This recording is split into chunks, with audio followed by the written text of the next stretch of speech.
In anticipation of Far Cry Primal, I have looked back through the annals of retro history and dug up 10 caveman games that predate Primal in a genre that was blooming back in the 8 and 16-bit generations. Now, some of these are fantastic games that I recommend you go play for sure, some of them not so much. Either way, let's get right into it. First up, we have Adventures of Dino Riki, which was released on the NES in 1989. Now, this game is a vertical shooter starring a caveman where you're shooting fireballs and axes and other stuff at alien creatures, but mostly dinosaurs or things that would appear in that era as like a little cave boy. Decent graphics, pleasant music. It's not the worst game in the world, and it's kind of a nice twist on a lot of shooters that came out around this time was just riffs on where the genre of shmups came from with like Galaga and I guess even to an extent Space Invaders, where you're a spaceship shooting aliens or other ships, and this one is a caveman shooting monsters and stuff like that. So again, a nice twist to an otherwise exploded genres, which is something I'll talk about in another feature that I'm working on for a much later date. Rant aside, let's make another rant. So this is BC Racers, which was released for the 32X in 1995, and a couple other platforms as well. But this is the 32X version, and it is a spin-off to another game we'll be going forward on later, with is Chuck Rock. This is the third game in the series, in quotes, basically, and it is a kart racer, but not so much a kart. You're piloting caveman-type vehicles with stones, and you do have the typical kind of Mario Kart-esque things in there, but everyone had to have a Mario Kart starting around this time when Mario Kart was just like huge, and it kind of goes forward, and it's another thing that I'll be talking about in another feature. But yeah, I don't have much to say on this game. I don't think it's that great. Alright, and now let's get into Big Nose the Caveman, which was released for the NES in 1991. Another game I don't have much to say on. It's Big Nose is actually a good looking sprite, even though, I mean, his nose is quite prominent. You go through bashing dinosaurs. This is the most caveman game we've seen so far. You collect bones and you can like buy items, and it's a pretty long game. It's also very, very hard. It has a sequel that was also released on the NES in 1992. Again, not much to say on it. It's just kind of just very drab. Not much is going on. A couple of cool mechanics, but very, very minimalistic. And the music is not great at all. It's very sleepy for a caveman game. It's just like the backgrounds and stuff. It's just very I don't know. It doesn't have that good feel to it. I've been kind of down this entire retrospective, but Bonk's Adventure is where things get pretty good. Bonk is a huge series. The first one was released for the TurboGrafx 16 in 1990 in America, I should add, and it has a lot of sequels, and they're all pretty good. Also, this was co-developed by Atlas. Yes, the Shin Megami Tensei people that you know and love today, and Persona and all that stuff. They have a lot of old school platformers before they became the RPG giant. And this is just one of those examples, and another example of another feature I'm working on. Anyway, delightful sprites. Bonk, either when he's bashing his head into stuff or getting hit, it's just so colorful and awesome.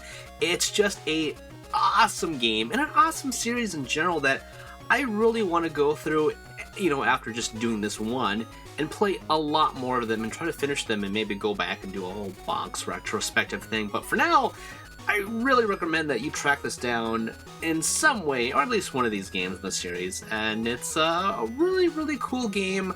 Lots of neat little mechanics, and has power-ups, and yeah, just the sprite work in general with all these weird power-ups is just crazy, and it may look like just a weird caveman game with like a big head, but it's much more than that. It's delightful. Next we have Boomer Ranger, and I should emphasize that Ranger is spelled RANG''R.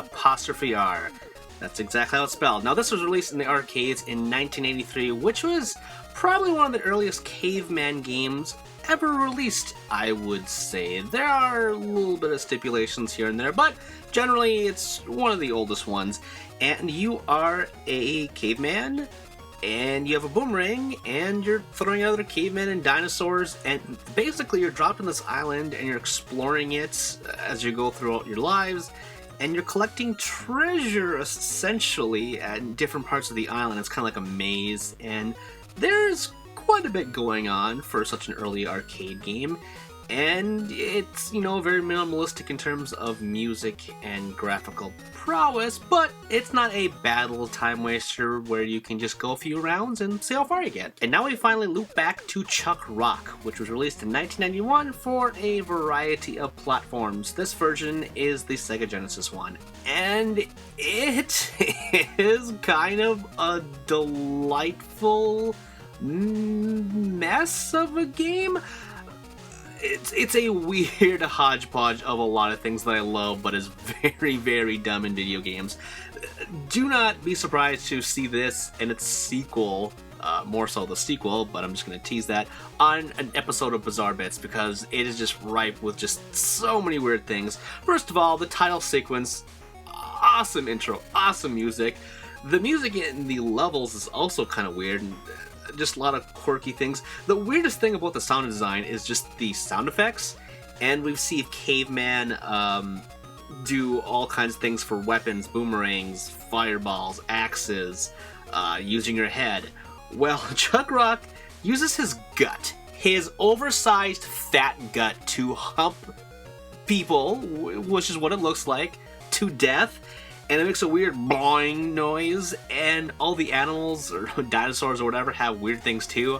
I could not stop laughing when I was humping the air in a pterodactyl with just this worst sound effect ever, just like a very obvious someone doing this voice thing, just like, ah! Just so many magical things about this game in terms of the game itself, mechanic-wise. It's kind of a messy platformer. Very not great to traverse around, and you have to get really close to hump things to death. And but man, some of the sprite work and just that music and the sound effects is just magical. Just a weird game. Here we have Congoscaper, released for the Super Nintendo in 1993. This is the only game on the list that I actually have knowledge on, in that I played it before finding games for this retrospective. I own this as a kid. My dad bought this at a bar. Somehow they had a weird section of used games. I don't know how they wound up with these things, but it was back in that post-Super Nintendo era where people were trying to get rid of stuff. So, PlayStation era where people still had Super Nintendos and whatnot. And he brought this home. He got it for super cheap. And, as a kid that didn't have a lot of money and still kind of went back to a Super Nintendo off and on, it was a interesting game that both, or I guess I should say I played it, my dad played it, and my sister played it. And it is you're a monkey, you're transformed into a human, and like a demon kidnaps your girlfriend, and if you get hit, you turn back into a monkey, and then you collect these power-ups that let you turn back into a kid again. And if you collect enough, you turn into like a Super Saiyan, like legit. I think you can go like purple, and your hair goes flickering, and it is a very good looking Super Nintendo game. It is controls great. It's actually pretty hard. I don't know if I ever beat it. I always came very close, but the last boss is tricky because of like the lives and whatnot, and it's just tricky. But it is a very fond part of my childhood, and I definitely recommend it. Here is a license-based game on the Flintstones. And the Flintstones obviously are cavemen, and there's actually a lot of Flintstones games, and a lot of them aren't actually that bad. But this one is my favorite game, and that is The Flintstones: The Treasure of Sierra Madrock, released for the Super Nintendo in 1994. And in this game, you are kind of on a Monopoly board, as Fred and Barney, you roll a rock dice, and whatever you roll, that character moves ahead to advance to the next level. And you play as both characters. It's not like you're versus each other. And you're just trying to, I don't know, something to do with the water buffaloes, but it's the best looking game on here. It was produced by Taito, and they make a lot of excellent games. Just very colorful graphics, difficult, but just a kind of a good action game starring 1960s cartoon characters. I don't have a lot to say on it, other than I just think it's a cool little license-based game that is not terrible. Here we have Joe and Mac, released for a plethora of systems in 1991. This is for the Super Nintendo, and it is another caveman game, and you're clubbing cavemen and pterodactyls and other kinds of dinosaurs. Technically, Congoscaper is part of the Joe and Max series, as you kind of see two side by side, or just, you know, the previous footage, you can pretty much tell.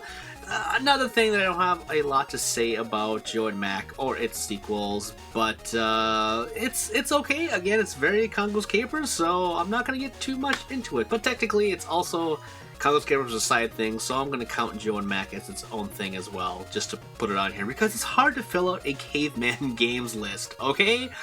Okay, let's get to the last game on the list, which is Prehistoric Man. That's prehistoric with a K. The box art has a chubby little guy with sunglasses, and he's all cool, and the sprite in the game is also cool, and there's kind of a story in that you run into characters and they tell you little things, and it's okay. It was released for the Super Nintendo, also 1991, and it is just a fine game. I like that your character is kind of leaning in on stuff, and his teeth are all out there, and he's like, whoa, man, I'm kind of like a burnout caveman. And decent platformer, cool mechanics. Not mechanics. It's just a cool platformer. Not a lot to say on the game. I think it is enjoyable, but it's also another one of those hard games on the list. And again, it's a pretty good looking Super Nintendo game for 1991. And there you have it. That is 10 games, probably 10 of the only Caveman games, and there's a huge gap where we see Far Cry Primal. I have missed a couple, sure, but these are the ones that are a little bit easier to find out there, and there's not a lot else besides the sequels on some of these lists. But is there a Caveman game that I missed that you loved as a child? Let me know. Otherwise, I'll see you next time. Boom, ba-jack, boom, boom, ba-jack, boom, ba-jack, boom.